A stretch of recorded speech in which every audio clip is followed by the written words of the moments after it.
पापड लाटणे, गाजर खिसणे, दह्याचं ताक करणे, ताकाची लोणी करणे, शेंगदाण्याचा कूट करणे, कोथिंबिरीची वडी करणे, दारात छानशी रांगोळी काढणे ही आता मोठ्यांची कामे उरली नाहीत.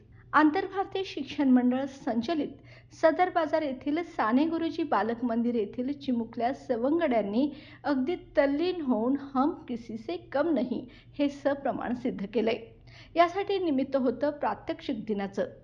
साने गुरुजी बालक मंदिरमधील चिमुकल्यांनी घरामध्ये आपल्या आईच्या कामाचे निरीक्षण करून त्याच हट्टाने सराव करून प्रत्यक्ष उपक्रमात चांगलीच नैपुण्यता मिळवली.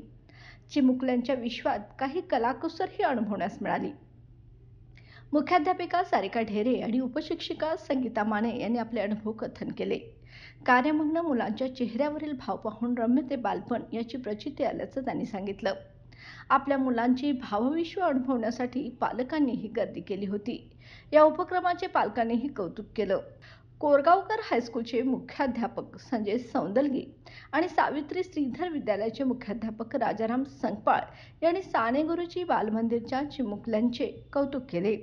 प्राथमिक विभागाच्या सचिव संध्या वाणी यांनी प्रोत्साहन दिले, तर सदर बाजार परिसरातील पालकांनी बालक मंदिरच्या उपक्रमाची माहिती घ्यावी असे आवाहनही त्यांनी यावेळी केले.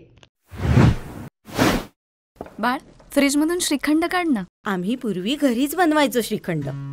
त्याची चवच वेगळी होती. आता काय सगळं रेडीमेड. आजी, हे श्रीखंड खाऊन बघ. आज तुझ्या आईनं घरीच बनवलं की काय? हे आहे गोकुळचं श्रीखंड. अगदी जिभेवर रेंगाळणार. जिभेवरच नाही तर मनावरही रेंगाळणार. गोकुळ श्रीखंड, मनावर रेंगाळणार.